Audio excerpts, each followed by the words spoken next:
जरा सोचो दोस्तों, अगर तुम्हारी ही मैजिकल पार्टी से तुम्हें वीक बोलकर निकाल दिया जाए और बाद में उन्हें पता चले कि इस कहानी के मेन हीरो तो तुम ही थे। सोचो कैसा होगा कि सालों तक डीमन किंग की आर्मी में एक वॉरियर बनकर डार्कनेस के लिए लड़ते रहना, और फिर क्या तुम्हारी एक छोटी सी गलती की वजह से तुमसे सब कुछ छीन दिया जाए और किंगडम से बाहर निकाल दिया जाए। तुम तो बस सोच सकते हो, पर हमारे मेन हीरो के साथ तो ये हो भी गया। तो दोस्तों, कहानी की शुरुआत होती है डैरियल नाम के एक बंदे को दिखा के, जो डीमन किंग की आर्मी में एक सोल्जर था और वो डायरेक्टली डीमन किंग के फोर्थ जनरल का असिस्टेंट था। डैरियल कोई लेजेंडरी कमांडर नहीं था, ना ही उसके पास कोई ओवरपावर्ड मैजिक स्किल थी, लेकिन फिर भी वो अपनी ड्यूटी पूरी लॉयल्टी के साथ निभाता था। फिर एक दिन उसे कैसल में बुलाया गया और वहां उसे ठंडी और बेरहम आवाज में बता दिया गया कि अब उसकी आर्मी में कोई जरूरत नहीं है। उनके हिसाब से डैरियल एक फेलियर था, यूजलेस था, और सबसे बड़ी बात, उसके पास मैजिक ही नहीं था। ना कोई डिस्कशन होता है, ना कोई मौका दिया जाता है, बस एक फाइनल जजमेंट सुना दिया जाता है और उसी पल बिना किसी दया के उसे डीमन किंग के कैसल से बाहर निकाल दिया जाता है। डैनियल समझ ही नहीं पा रहा होता कि उसके साथ अभी क्या हुआ। अकेले बैठकर वो खुद के बारे में सोचने लगता है और यहीं हमें उसके अंदर की असली शौक समझ आता है। दिल के किसी कोने में डैनियल को लगने लगता है शायद वो लोग सही कह रहे हैं, क्योंकि डीमंस और ह्यूमंस के बीच सबसे बड़ा डिफरेंस माना यानी मैजिक का यूज करना ही होता है। लेकिन डैनियल माना ही यूज नहीं कर सकता था। डीमन किंगडम छोड़ने के बाद वो अकेला जंगल के रास्ते चलने लगता है। उसने पूरी जिंदगी डीमन के बीच बिताई थी, बिना सवाल किए उनकी सर्विस की थी, और अब बिना डायरेक्शन के, बिना किसी पर्पस के उसे एक्साइल कर दिया गया है। अब वो करे तो क्या करे, जाए तो कहाँ जाए। थकान और भूख से उसका शरीर टूटने लगता है और आखिरकार वो जमीन पर गिर पड़ता है। तभी अचानक से उसे एक लड़की की चीख सुनाई देती है। एक लड़की जान बचाकर उसके पास भागती हुई निकलती है, जैसे मौत उसका पीछे पड़ी हो। और सच में उसके पीछे एक जाइगेंटिक मॉन्स्टर उसका शिकार करने के लिए दौड़ रहा था। मॉन्स्टर बस उसकी जान लेने ही वाला था, लेकिन तब डैरियल मूव करता है। चाहे वो मैजिक यूज नहीं कर सकता है, चाहे उसके पास माना भी नहीं है, फिर भी उसे डीमन आर्मी के सोल्जर की अपनी ड्यूटी याद है, जरूरतमंदों लोगों की प्रोटेक्ट करना। और बिना एक सेकंड वेस्ट किए वो सीधा मॉन्स्टर की तरफ दौड़ पड़ता है। मॉन्स्टर उस पर बहुत ही ब्रूटल अटैक करता है और डैरियल जोर से जमीन पर गिर जाता है। तभी उसकी नजर पास में पड़े एक नाइफ पर पड़ती है। वो तुरंत उसे उठा लेता है और फिर से मॉन्स्टर की तरफ चार्ज करता है। अपनी बची हुई सारी ताकत लगाकर वो नाइफ सीधा मॉन्स्टर के हार्ट में घुसा देता है। सिर्फ एक अटैक और मॉन्स्टर वहीं ढेर हो जाता है। चारों तरफ सन्नाटा छा जाता है। जिस लड़की की जान बचाने के लिए उसने इतनी मेहनत करी थी, वो उसके सामने खड़ी रह जाती है। उसे यकीन नहीं हो रहा होता कि आखिरकार उसके पास इतनी स्ट्रेंथ आई कहाँ से है। लेकिन डैरियल उसकी बातों को ज्यादा ध्यान नहीं देता और चुपचाप वहां से चलने लगता है। लेकिन वो लड़की उसे जाने नहीं देती और उल्टा जल्दीबाजी में डैरियल के गले का नेकलेस भी पकड़ लेती है। और हमें ये दिखता है कि वो तो ऑलमोस्ट उसका गला ही दबाई देती। जिसके बाद हमें ये दिखता है कि वो लड़की डैरियल का धन्यवाद करने के लिए उसे अपने साथ खाने के लिए बुलाती है और वो वहीं खड़ी रहती है जब तक वो उसे हाँ नहीं कर देता। वो इंसिस्ट करती है कि उसने उसकी जान बचाई है और उस एहसान के बदले वो उसे कुछ न कुछ तो देकर रहेगी। और जैसे ही डैरियल खाने का शब्द सुनता है वो रुक जाता है। काफी टाइम से उसने कुछ नहीं खाया था। भूख उसके शरीर को अंदर से तोड़ रही थी, इसलिए वो उसके साथ चलने के लिए मान जाता है। या फिर सच कहें तो वो लड़की उसे जानबूझकर जबरदस्ती खींच कर लेकर जाती है और डैरियल का ऑकवर्ड तरीके से पीछे खिसकते हुए चलना काफी फनी लगता है। कुछ देर बाद वो लोग घर पहुंच जाते हैं। लड़की उसे अपने पेरेंट्स से मिलवाती है और बताती है कि कैसे उसका नाम माँ है। वही डैरियल भी शांति से अपना इंट्रोडक्शन देता है, लेकिन अंदर ही अंदर उसके मन में एंजाइटी बढ़ रही थी, क्योंकि उसे डर था कि अगर इन लोगों को पता चल गया कि वो डीमन आर्मी में काम करता था तो शायद बिना सोचे समझे उसे मार दिया जाएगा। तभी माँ के फादर उसे पूछते हैं कि वो जंगल में अकेला क्या कर रहा था। डैरियल जवाब देता है कि वो पहले किसी के लिए काम करता था, लेकिन एम्प्लॉयर के बेटे ने उसे हटा दिया और खुद उसकी जगह ले ली। इसी वजह से अब वो भी अनएम्प्लॉयड और होमलेस बन गया है।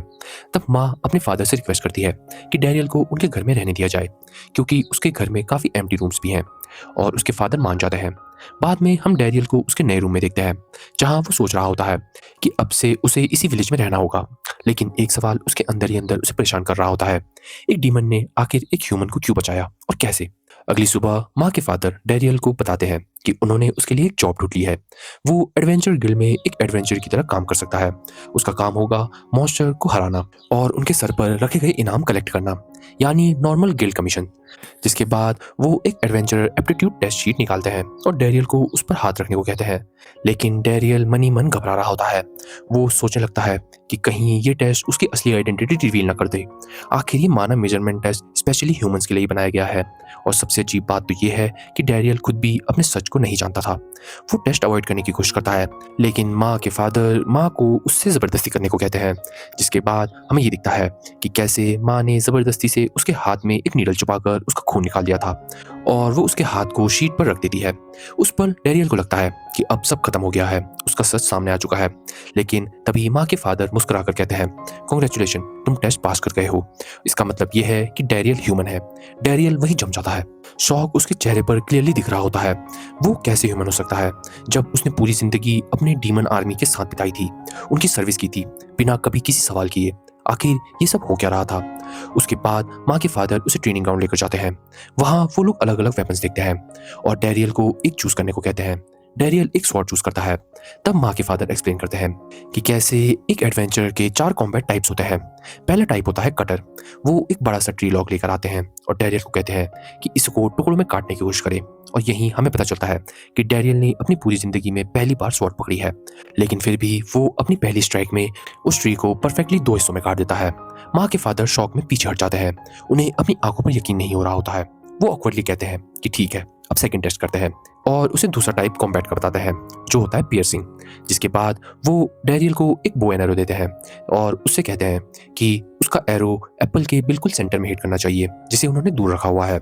और डेरियल भी तुरंत वो बो एंड एरो पकड़कर पूरे फोकस में उस एप्पल की तरफ निशाना लगाता है। लेकिन डेरियल का छोड़ा हुआ एरो तो अपने रास्ते में आने वाली हर एक चीज को चीरता हुआ निकलता जाता है। ये देखकर माँ के फादर बिल्कुल स्पीचलेस हो जाते हैं। वो तो ऑलमोस्ट बेहोश होने वाले होते हैं, क्योंकि नॉर्मली एक इंसान के पास एक ही कॉम्बैट एप्टीट्यूड होता है, तो फिर डेरियल के पास दो दो एबिलिटी कैसे हो सकती है?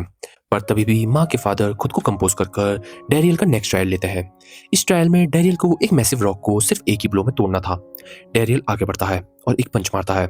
अगले ही सेकंड वो पूरा रॉक क्रम्बल होकर टूट जाता है। अब माँ के फादर को लगता है कि ये नॉर्मल टैलेंट हो ही नहीं सकता, ये कुछ और ही था। जैसे कोई हिडन टैलेंट या हिडन स्किल सडनली अवेकल हो जाती है। और फिर डेरियल 4 टेस्ट भी क्लियर कर लेता है, यानी हमारा प्रोटैगनिस्ट चारों कॉम्बैट एप्टीट्यूड पोसेस करता है। माँ के फादर इतने ज्यादा शॉक थे कि उन्हें समझ नहीं आ रहा होता कि उन्होंने अभी क्या देख लिया है। वो कहते हैं कि उन्होंने अपनी पूरी लाइफ में इतना रेयर केस कभी नहीं देखा है, और डेरियल को ऑफिशियली सिटी के एडवेंचर गिल्ड में रजिस्टर करने की एडवाइस देते हैं। लेकिन डेरियल मना कर देता है। वो कहता है कि उसने सिर्फ एक पीसफुल लाइफ चाहिए, बिना फाइट्स के, बिना हेडेक के, और वॉर और बैटल की एंडलेस प्रॉब्लम से बहुत दूर। पर जैसा हमें अभी तक पता चल गया है कि शायद माँ डेरियल को कहीं ना कहीं पसंद करने लगी है, और वो भी इंसिस्ट करने लगती है कि डेरियल को ये चीज़ एक्सेप्ट कर लेनी चाहिए। डेरियल कुछ देर सोचता है और आखिरकार वो ये चीज़ एक्सेप्ट कर लेता है कि कैसे माँ और माँ के पेरेंट्स ने अभी तक उसकी बहुत हेल्प की है, और आखिरकार वो उनकी बात मान लेता है और गिल्ड में एज एडवेंचर बनने के लिए हामी भर देता है। जिसके बाद डेरियल माँ के फादर से एक और बात करता है कि कैसे वो उन लोगों के साथ उसी विलेज में रहना चाहता है, जिसे सुनकर हमें ये दिखता है कि माँ सच में बहुत ज़्यादा खुश हो जाती है। और कहीं ना कहीं डेरियल भी माँ को ऐसा खुश देखकर खुश रहता है, जिससे हमें ये तो पता चल जाता है कि कैसे माँ और डेरियल के बीच में एक बहुत ही प्यारी लव केमिस्ट्री फॉर्म हो रही है।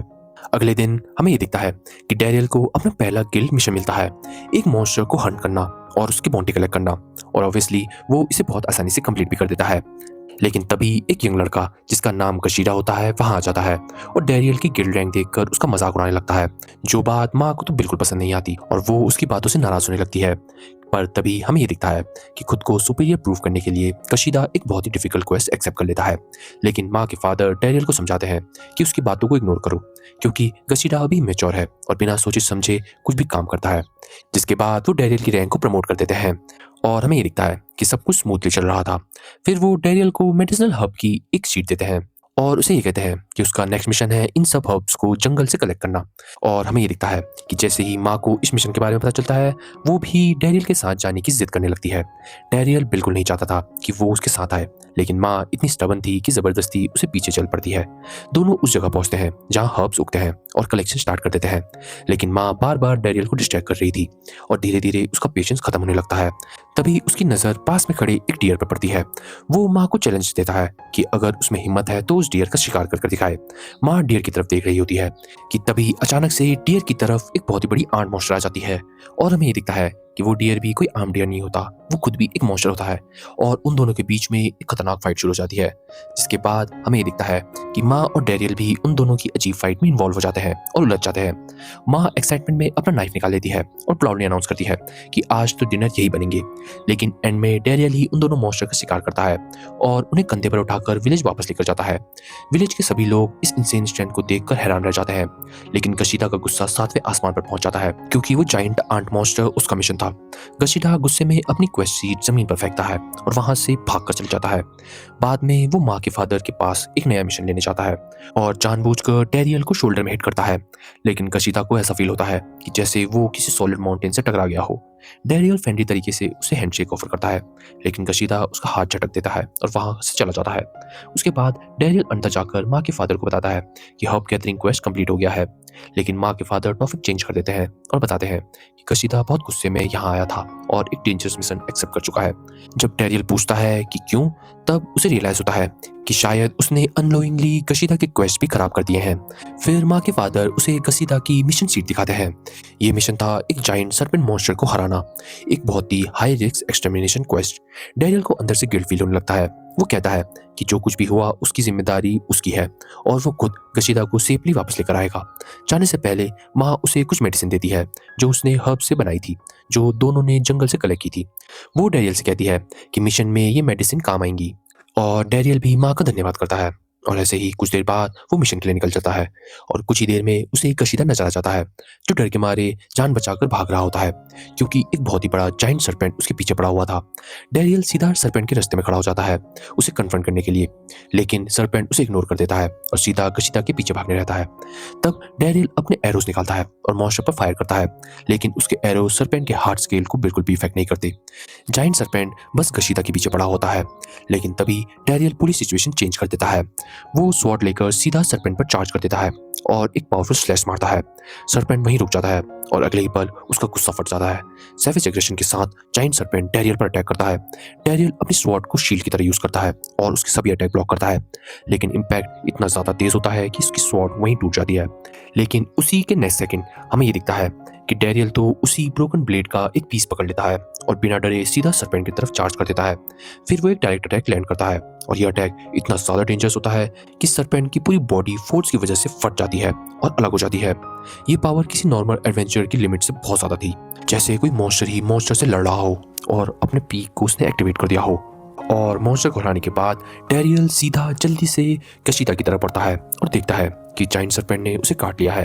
एक भी सेकंड वेस्ट ना करते हुए वो माँ की दी हुई मेडिसिन सीधा निकालता है और जल्दी से जल्दी उसका वुंड का ट्रीटमेंट करने लगता है ताकि पॉइजन उसकी पूरी बॉडी में स्प्रेड ना हो पाए। गशीदा तुरंत डिसबिलीफ में उसे देख रहा होता है। वो पूछता है कि एक लो रैंक एडवेंचर होते हुए भी उसने ये सब स्किल्स कहाँ से सीखी। डैरियल बिल्कुल कामली जवाब देता है कि हब गैदरिंग क्वेस्ट के दौरान उसने ये टेक्निक सीखी थी। ये सुनते ही गशीदा की आंखों में आंसू आ जाते हैं। वो कन्फेस करता है कि उसने बिना किसी रीजन के डैरियल से नफरत करना शुरू करा था और अगर डैरियल वक्त पर नहीं आता तो आज वो जिंदा नहीं होता। उसके बाद वो दोनों विलेज लौट आते हैं। दूसरी तरफ माँ ने डैरियल के सेफ रिटर्न की खुशी में एक बहुत ही बड़ा सेलिब्रेशन फीस्ट प्रिपेयर किया होता है और वो उसे टेंशन से फ्री होकर खाना खाने के लिए कहती है। पर तभी अचानक से गशीदा भी उनके घर आ जाता है। वो सबके सामने खड़ा होकर डिक्लेयर करता है कि उसकी जान बचाने वाला डैरियल अब से उसका बड़ा भाई है।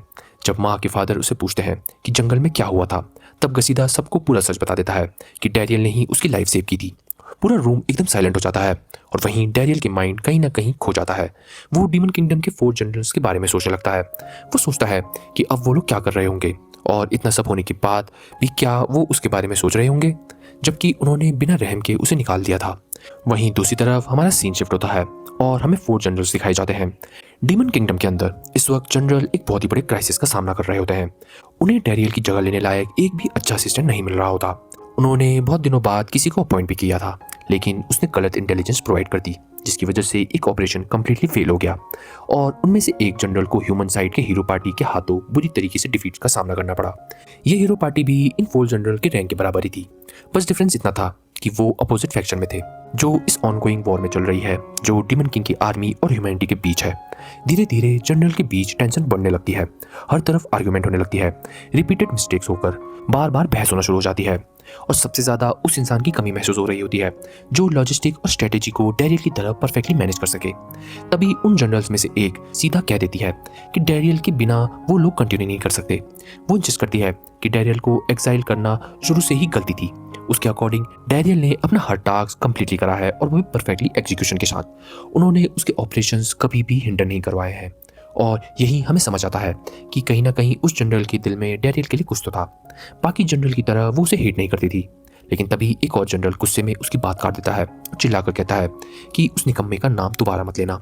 वही जनरल डैरियल से सबसे ज़्यादा नफरत करता था। धीरे धीरे आर्ग्यूमेंट इतना इंटेंस हो जाता है कि पूरा चेंबर केओस में बदल जाता है। सीन वापस डैरियल की तरफ शिफ्ट होता है। विलेज में अब हर कोई उसकी रिस्पेक्ट करता था और जेन्युइनली खुश था कि वो उनके साथ रह रहा है। जिंदगी में पहली बार डैरियल को सुकून महसूस हो रहा है। एक दिन वो अपने गिल्ड मिशन को कंप्लीट करने निकलता है। कशीदा भी उसके साथ आता है और वो उसे लगातार इरिटेट कर रहा होता है।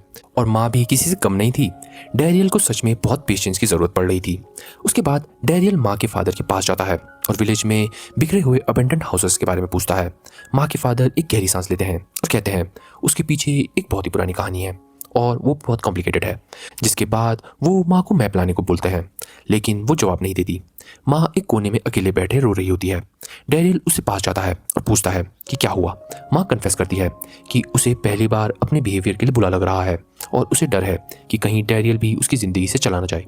डैरियल जेंटली उसे रियश्योर करता है और कहता है कि उसका यहाँ से कहीं जाने का इंटेंशन नहीं है। हाँ, बस वो इतना ज़रूर कहता है कि माँ उसे थोड़ा कम तंग करा करे। ये सुनते ही माँ शांत हो जाती है और मैप लेकर आ जाती है। फिर उसके फादर एक्सप्लेन करता है कि कैसे विलेज में जो कुछ भी हो रहा है वो सब एक नियर बाई मिथाइल माइन की वजह से कनेक्टेड है। मिथाइल एक एक्सट्रीमली रेयर मेटल है जो बहुत ही पावरफुल वेपन बनाने में यूज़ किया जाता है। ये एक स्ट्रेटेजिक रिसोर्स था जिसकी इंपॉर्टेंस डीमन के लिए किसी प्राइसलेस ट्रेजर से कम नहीं थी, क्योंकि मिथाइल एक ऐसा वेपन बना सकता है जो मैजिकल एनर्जी यानी माना को स्टोर कर सके।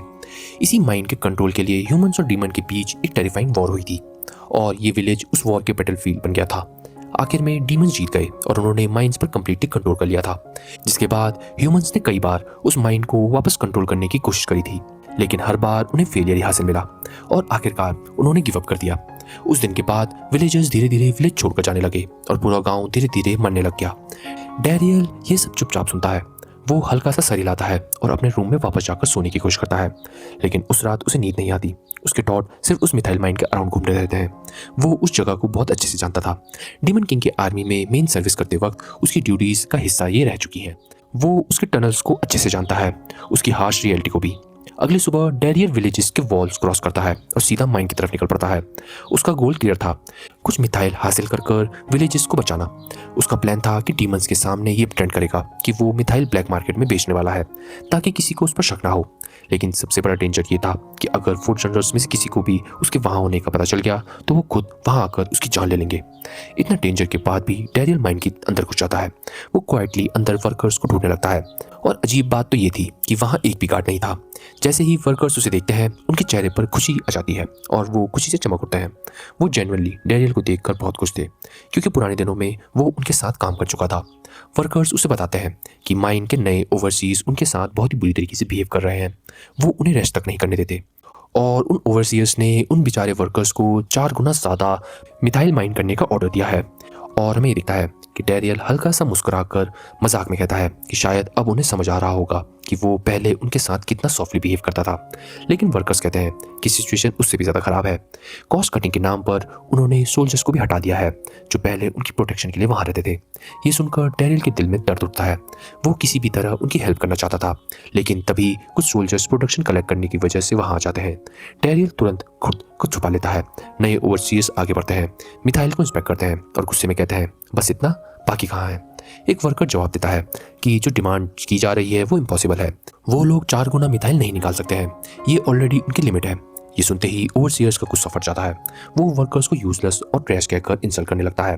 तब एक वर्कर जो इंसल्ट और फ्रस्ट्रेशन से बहुत भर चुका होता है, उसके पास जो बड़ा टूल था वो उठाता है और ओवरसीयर्स के सर पर मार देता है और उस पर पूरी सिचुएशन एक्सप्लोड हो जाती है। वर्कर्स ओपनली डिक्लेयर करते हैं कि वो अब और जुल्म बर्दाश्त नहीं करेंगे। ये सुनते ही ओवरसीयर सोल्जर्स को ऑर्डर देता है कि सबको वहीं मार दिया जाए।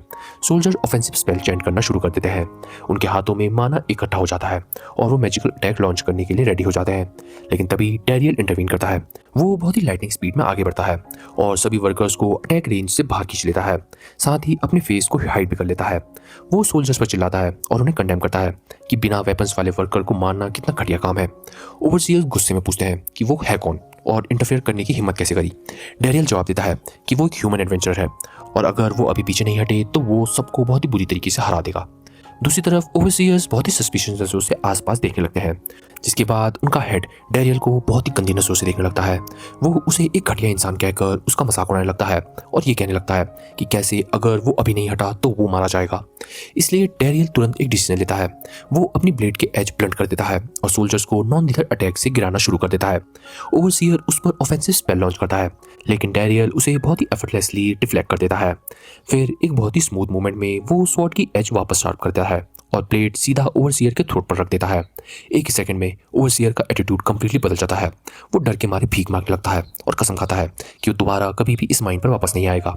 लेकिन डैरियल उसे याद दिलाता है कि वो कुछ देर पहले इनोसेंट वर्कर को मरवाने वाला था और ऐसा क्राइम माफ नहीं किया जा सकता। डैरियल उसे एक ब्रूटल लेसन देता है और फिर उसे वहां के सोल्जर्स के साथ भागने का मौका देता है, जिसके कुछ देर बाद वो बाकी वर्कर्स से बात करता है और वो वर्कर्स उसका बहुत ज़्यादा धन्यवाद कर रहे होते हैं उनकी जान बचाने के लिए। लेकिन फिर वो ये कहते हैं कि जब तक माइंस डीमन के कंट्रोल में रहेगी डेंजर कभी भी खत्म नहीं होगा। इसलिए वो डैरियल से रिक्वेस्ट करते हैं कि वो खुद माइन की रिस्पॉन्सिबिलिटी ले। डैरियल कामली उन्हें रियश्योर करता है कि कैसे वो सब उस पर छोड़ दें। उसके बाद माँ के फादर के पास वो वापस आता है और क्वाइटली बताता है कि माइन उन्होंने रिक्लेम कर ली है। ये सुनकर माँ के फादर ऑलमोस्ट शॉक से गिर पड़ते हैं। जो काम डैरियल ने किया था वो किसी ऑर्डिनरी ह्यूमन की बस की बात ही नहीं थी। फिर डैरियल उन्हें क्लियरली रिक्वेस्ट करता है कि माइन वर्कर्स को प्रोटेक्शन दी जाए। माँ के फादर हेजिटेंट होते हैं क्योंकि टेक्निकली माइन डीमंस की प्रॉपर्टी थी, लेकिन क्योंकि ये रिक्वेस्ट डैरियल ने की थी इसलिए वो उसे मना भी नहीं कर सकते थे। वो तो यहाँ तक डिक्लेयर कर देते हैं कि सिटी एडवेंचर्स गिल्ड से एडवेंचर्स भेजे जाएंगे जो माइल को ऑफिशियली गार्ड करेंगे और इसी तरह मिथाइल माइन दोबारा ह्यूमन कंट्रोल में आ जाती है। वर्कर्स की कंडीशन भी इंप्रूव होने लगती है। विलेज फिर से फ्लरिश करने लगती है और धीरे धीरे लोग उस विलेज पर वापस लौटने लगते हैं, सिर्फ डैरियल की वजह से। माँ के फादर सिंसियरली डैरियल का थैंक्स करते हैं और कहते हैं कि ये सब सिर्फ उसी की वजह से पॉसिबल हुआ है। वो एक ट्रू हीरो है और इतना बड़ा एहसान वो उसका कभी नहीं भूल सकते हैं।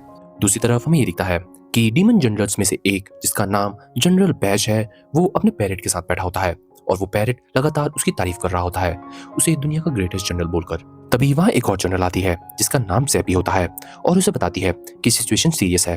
वो उसके पास रखे एक अजीब से स्पेयर को नोटिस करती है और उसके बारे में पूछती है। बैश प्राउडली बताता है कि वो मिथ्रेल से बना हुआ है। वो एक मैजिक वेपन है, एक बॉम्ब जो एनॉर्मस क्वांटिटी में एक माना को स्टोर कर सकता है और वो पहले हीरो पार्टी के अगेंस्ट वॉर में इसका यूज भी कर चुका है। इसी वजह से वो हिस्ट्री का ग्रेटेस्ट जनरल बना है। लेकिन ज़ैबी उसे वार्न करती है और ये कहती है कि कैसे इतना डेंजरस वेपन बनाने के लिए बहुत ज़्यादा मिथाइल की ज़रूरत होगी और वो चीज़ वो लोग अभी अफोर्ड नहीं कर सकते। बहस कॉन्फिडेंट के साथ कहता है कि माइन तो उनकी है और उसने वर्कर्स को 4 टाइम प्रोडक्शन का भी ऑर्डर दे दिया है। लेकिन तभी ज़ैबी उसे बताती है कि ह्यूमंस ने माइन को कैप्चर कर लिया है और सबसे इंपॉर्टेंट बात, डीमन किंग ने खुद उसे पर्सनली समन किया है। ये सुनते ही बैश तुरंत कैसल की तरफ निकल पड़ता है और वहां जाकर ये रिवील होता है कि डीमन किंग असल में तो एक बहुत ही ज़्यादा यंग वुमेन है, लेकिन उसकी प्रेजेंस इतनी ओवरवेलमिंग और टेरिफाइंग थी कि उसके सामने खड़ा रहना भी बहुत मुश्किल की बात थी। वो बहुत ही गुस्से में बैश से पूछती है कि आखिर उसने वर्कर्स से इतनी इम्पॉसिबल डिमांड कैसे कर दी। उस वक्त उसका दिमाग कहाँ था जब उसने प्रोडक्शन को 4 टाइम बढ़ाने का ऑर्डर दिया। फिर वो सीधा कमांड देती है कि चाहे कुछ भी हो जाए माइन को हर हाल में वापस हासिल करो और उसके बाद वो उसे एक कड़वी सच्चाई याद दिलाती है। इतने सालों तक उसके सारे फेलियर्स को कवर करने वाला इंसान डैरियल ही था।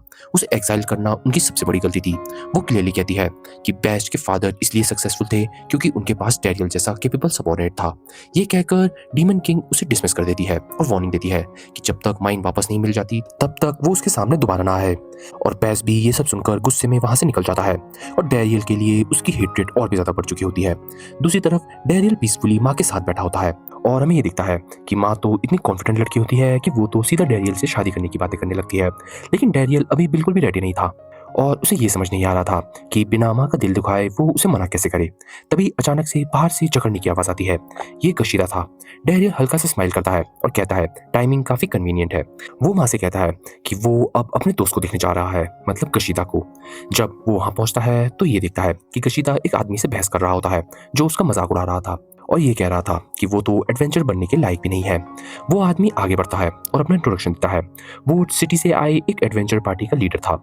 उसका नाम फिटबिट पैटर्न था, जिसे हम फिटबिट बुलाएंगे, और उसकी रैंक बी थी, यानी एस रैंक से 5 सेकंड हाईएस्ट रैंक। वो कहता है कि उसने ये सुना है कि विलेज में सिर्फ 2 एडवेंचर हैं और पूछता है कि क्या उनमें से एक यहाँ है। तब डैरियल कामली अपना गिल्ड कार्ड निकालता है और फिटबिट को अपनी रैंक दिखाता है। साथ ही वो कैजुअली ये भी बोलता है कि कैसे वो अभी एक सिर्फ रुकी एडवेंचर है। पर हमें तो ये दिखता है कि फिटबिट तो उसकी रैंक देखकर उसे बहुत चिढ़ाने लगता है। हंसते हुए वो ये कहता है कि इतनी लो रैंक वाला आदमी ट्रस्ट इंस्पायर नहीं करता, और जो मिथाइल माइन रिक्लेम करने वाली स्टोरी है वो बस एक रूमर ही लगती है। डैरियर बिल्कुल कामली जवाब देता है कि वो बस लकी था और सिर्फ लक की वजह से माइन रिक्लेम कर पाया। लेकिन फिटबिट तुरंत अनाउंस करता है कि अब से उसकी पार्टी माइन की सिक्योरिटी हैंडल करेगी और सभी विलेजर्स को सिर्फ हब कलेक्ट करने तक का मौका देगी। ये सुनते ही डैरियल के एक्सप्रेशन बदल जाते हैं। वो फिटबिट को याद दिलाता है कि जिस जाइंट सर्पेंट ने सिटी बेस्ड पार्टी को टेरराइज किया था और उनके हाथ से बच निकला था, वही सर्पेंट विलेज फॉरेस्ट में आया था, और जिस मॉन्स्टर को वो लोग कैप्चर नहीं कर पाए थे उसे भी उसने ही डिफीट किया था। तब कशिदा भी बीच में बोल पड़ता है और डैरियल की बात कंफर्म करता है। वो एडमिट करता है कि उसने ही सर्पेंट को पहले ट्रैक किया था और डैरियल के साथ मिलकर उसने उसे खत्म किया। लेकिन फिटबिट को ये बात हजम नहीं होती कि सर्पेंट को डैरियल ने मारा है। उसके चेहरे पर क्लियरली डाउट दिख रहा होता है, क्योंकि वो यही सोच रहा होता है कि कैसे एक लो रैंक वाला इंसान इतना पावरफुल नहीं हो सकता। दूसरी तरफ हमें ये दिखता है कि उसकी पार्टी के मेंबर्स डैरियल की स्ट्रेंथ की कहानियां सुनकर बहुत शॉक हो जाते हैं और उसे एडमायर करने लगते हैं। लेकिन अंदर ही अंदर फिटबिट जेलसी और रिजेंटमेंट से जल रहा था। उसके दिमाग में वो खुद को डैरियल जैसे लो रैंक एडवेंचर से बहुत सुपीरियर मानता था। उसके बाद सब गिल्ड वापस लौट आते हैं। कशीदा एक्साइटमेंट में माँ को पूरी कहानी सुनाता है और अचानक माँ गुस्से में नाइफ निकाल लेती है और ऑलमोस्ट फिटबिट पर अटैक करने ही वाली होती है। लेकिन उसके फादर तुरंत उसे रोक देते हैं और समझाते हैं कि कैसे किसी की भी गिल्ड की स्ट्रेंथ उनकी रैंक से रिप्रेजेंट नहीं होती, बल्कि उनकी रिस्पॉन्सिबिलिटी और स्टेटस से दिखती है। तभी माँ को ऐसा कुछ नहीं करना चाहिए जिससे उनके गिल्ड की नाम और भी बदनाम हो। पर हमें ये दिखता है कि माँ तो फिर भी नहीं रुकती और वो शांत नहीं रहती। वो बोल्डली डिक्लेयर करती है कि जो भी डैरियल के पास बुरी नियत लेकर आएगा उसे बहुत रिग्रेट होगा। वहीं डैरियल अंदर ही अंदर साइन कर रहा होता है और सोचता है कि वो इस सिचुएशन से कैसे निकलेगा बिना किसी अनवांटेड मैरिज में फंसे हुए। अगली सुबह एक आदमी डैरियल से मिलने आता है जिसका नाम बेस्ट होता है। वो खुद को सिटी एडवेंचर गिल्ड का गिल्ड मास्टर इंट्रोड्यूस कराता है। वो बताता है कि वो माइन वर्कर के साथ एक एग्रीमेंट नेगोशिएट करने विलेज आया है। लेकिन जब उसने वर्कर से बात करने की कोशिश की तो उन्होंने सीधा मना कर दिया। उन्होंने ये कहा कि जब तक उनका भाई डैरियल वहाँ रिप्रेजेंट नहीं होगा वो किसी की भी बात नहीं करेंगे। इसलिए बेस्ट डैरियल के पास आया है हेल्प मांगने के लिए, क्योंकि उसके अलावा उसके पास कोई ऑप्शन नहीं बचा। जिसके बाद दोनों साथ में माइन की तरफ निकल पड़ते हैं। जैसे ही डैरियल वहाँ पहुंचता है वर्कर नेगोशिएशन के लिए मान जाते हैं। बेस्ट ये देखकर शॉक हो जाता है कि वर्कर्स डैरियल पर कितना रश करते हैं। डैरियल वर्कर्स को अपनी फ्रीली डिस्कस करने का मौका देता है और क्वाइटली साइड में चला जाता है। वापस आते वक्त उसकी मुलाकात फिटबिट से होती है और उसकी पार्टी भी वापस डैरियल को देखकर बहुत खुश होती है। लेकिन तभी अचानक से आसमान में डीमन किंग की आर्मी का एम्बलम आ जाता है। एक लाउड वॉइस वर्कर को आवाज लगाती है और वो आवाज डैरियल को इंस्टेंटली फेमिलियर लगती है। वो तुरंत उस डायरेक्शन में दौड़ता है और देखता है कि डीमन किंग आर्मी के सोल्जर्स वहां खड़े हुए हैं। उनका लीडर एक बैरियल स्पेल कास्ट कर रहा है ताकि डैरियल पास ना आ सके। लेकिन डैरियल उस स्पेल की सिग्नेचर को पहचान लेता है। वो हल्की सी स्माइल के साथ कहता है, कैसे हो राज? और हमें ये पता चलता है कि जिस डीमन ने वो स्पेल कास्ट की है दरअसल वो डैरियल का डीमन किंग आर्मी में बहुत ही प्यारा दोस्त राज है। और शायद अभी डीमन आर्मी में सिर्फ राज ही है जो उससे सच्ची दोस्ती करता है, क्योंकि हमें ये दिखता है कि जैसे ही राज डैरियल को देखता है वो तुरंत बैरियल हटा देता है और भागकर डैरियल को टाइटली हग कर लेता है। दोनों बैठकर बातें करने लगते हैं। राज डैरियल से रिक्वेस्ट करता है कि वो डीमन किंग आर्मी में वापस आ जाए, लेकिन डैरियल मना कर देता है। वो उसे सच बताता है कि वो असल में ह्यूमन है और ये सीक्रेट उन दोनों के पीछे रहना चाहिए।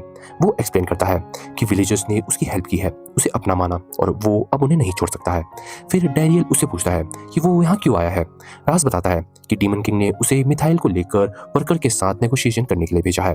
वो एक बार फिर डैरियल को आर्मी में वापस आने के लिए कन्विंस करने की कोशिश करता है, लेकिन डैरियल अपनी बात पर खड़ा रहता है। ये देखकर राज गुस्से में आ जाता है और फोर्सफुली डैरियल को वापस ले जाने के लिए स्पेल कास्ट करता है। लेकिन डैरियल तो उस स्पेल को बहुत ही एफर्टलेसली नलिफाई कर देता है। जिसके बाद हमें ये दिखता है कि डैरियल वापस हमला करने की बजाय राज को एक नया प्रपोजल सजेस्ट करता है। वो ये कहता है कि फोर्स से मिथाइल लेने की जगह डीमंस उसे खरीद भी तो सकते हैं।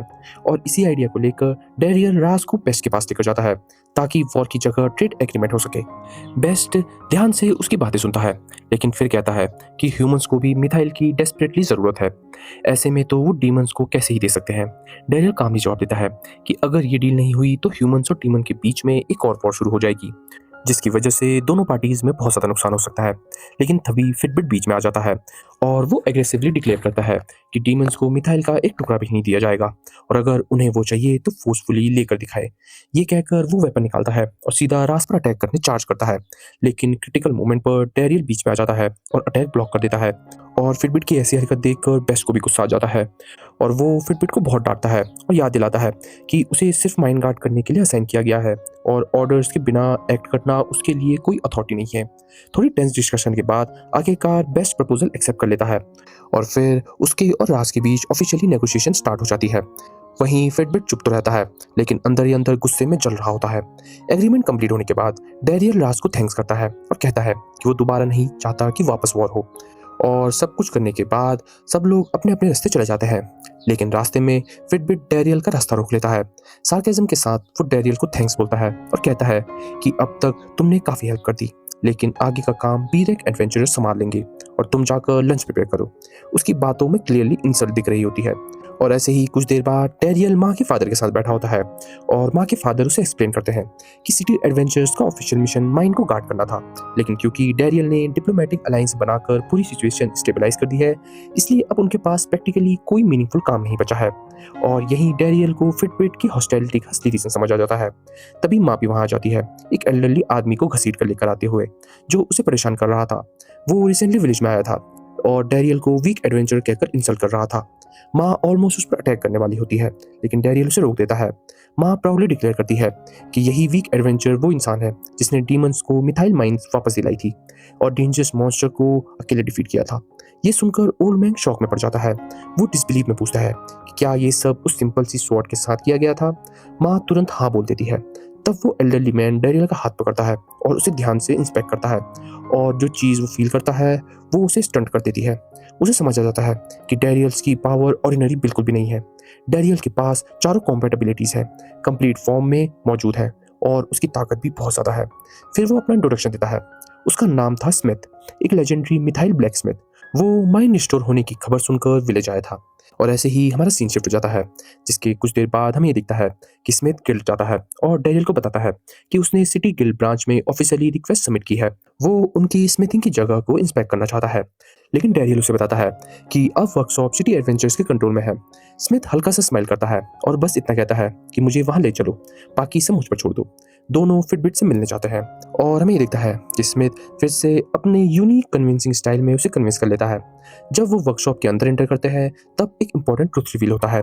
जब भी ब्लैक स्मिथ मिथाइल को शेप देने की कोशिश करते हैं, वो प्रोसेस के बीच अनप्रेडिक्टेबली मेल्ट हो जाता था, जैसे उस मेटल को हैंडल करने के लिए कोई स्पेशल टेक्निक चाहिए हो। स्मिथ अपनी मास्टर लेवल आइस को मिथाइल को इंस्पेक्ट करने के लिए लगा देता है और फिर बहुत कैजुअली सबको मिथाइल फोर्ज करने का करेक्ट मेथड सिखा देता है। वो एक्सप्लेन करता है कि इसे एग्जैक्ट टेम्परेचर पर हीट करना होता है, कैसे हैमर करना होता है बिना उसकी मैजिकल प्रॉपर्टीज को डिस्टर्ब किए हुए, और कैसे उसके अंदर माना बैलेंस प्रिजर्व रखना होता है। इसके बाद वो डैरियल के लिए एक रेयर मेटल से एक स्वॉर्ड फोर्ज करता है।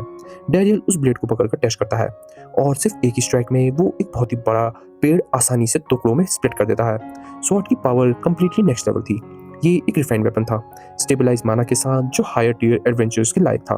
और हमें ये दिखता है कि अंदर ही अंदर फिटबिट का शरीर कांप उठता है और वो तुरंत स्मिथ से डिमांड करता है कि उसके लिए भी एक ऐसा वेपन बनाया जाए। लेकिन हमें ये दिखता है कि स्मिथ तो उसके एक सेंसिटिव स्पॉट पर हिट कर देता है और कहता है कि अपनी बारी का वेट करो। और फिर अचानक से वो अनाउंस करता है कि वो ब्लैक स्मिथ प्रोफेशन से रिटायर हो रहा है और सीधा वहां से चला जाता है। उसके बाद स्मिथ डैरियल को सबकी नज़रों से दूर लेकर जाता है। वो डैरियल के हाथों में स्वॉर्ड लेकर उसे सीरियसली इंस्पेक्ट करता है।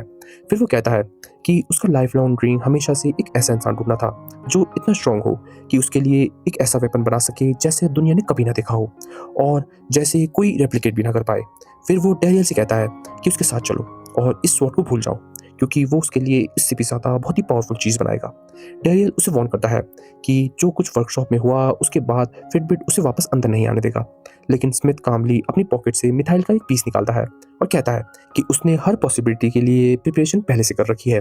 और सच में कुछ ही देर में हमें ये दिखता है कि स्मिथ के स्टूडेंट्स भी वहाँ पर पहुँच जाते हैं, वो भी एक स्पेशल पोर्टेबल फर्नेस के साथ जो स्पेशली ब्लैक स्मिथिंग के लिए डिज़ाइन किया गया था।